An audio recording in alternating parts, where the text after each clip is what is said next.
This is a mission that can be achieved all together as the total industry with all of the experts in the field as well. However, this is not a journey to take alone. So our journey, that's why we are embracing that journey together with British Fashion Council.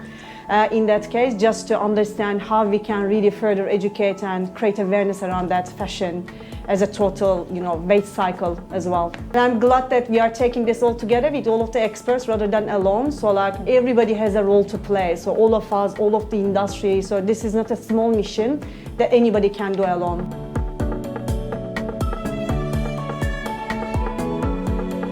Is a pandemic amplifies and heightens the existing inequalities which are systemic in our society. When we help give a woman a leg up, her health is not only better, but we empower her, her confidence is stronger, and we know she reinvests the vast majority of anything that she makes economically in her, not only herself and her well-being, but also in that of her family.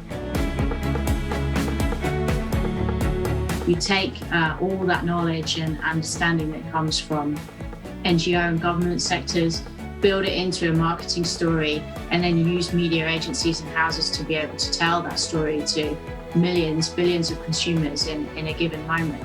That's really where there's an amazing power. At RB, we have a purpose, and that's all about creating, protecting and healing and nurturing the world in pursuit of a cleaner world.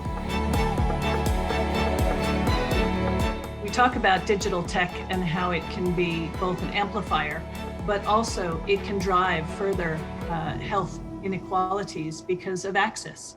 So we really need to look at how do we make sure that we're reducing these inequalities. Of course, it's the 75th anniversary of the UN General Assembly has been happening this week, and a lot of attention is being paid to the UN Sustainable Development Goals, which are 5 years into their 15-year gestation. And so everything that's happening at the moment is kind of coalescing around how do we build back better in a post-COVID world. And this interconnection between climate and health is becoming ever more understood and recognised. Over the course of the last year, we have seen an amazing step up in corporate ambition on climate change. A year ago, there were 450 companies around the world that had any kind of net zero commitment. Now that number is 1,600, and it is growing exponentially. One of the great things about RB is you share our customer obsession, I think, and thinking about customers first and foremost. And this week, we also announced Climate Pledge Friendly, which is a program really to hold a very high bar around products that we sell on Amazon. What's clear in this conversation, and obviously what we've seen this week, is step one is let's build the products. And I think the guidelines and standards you've set out actually a really good framework for what we need to aim for.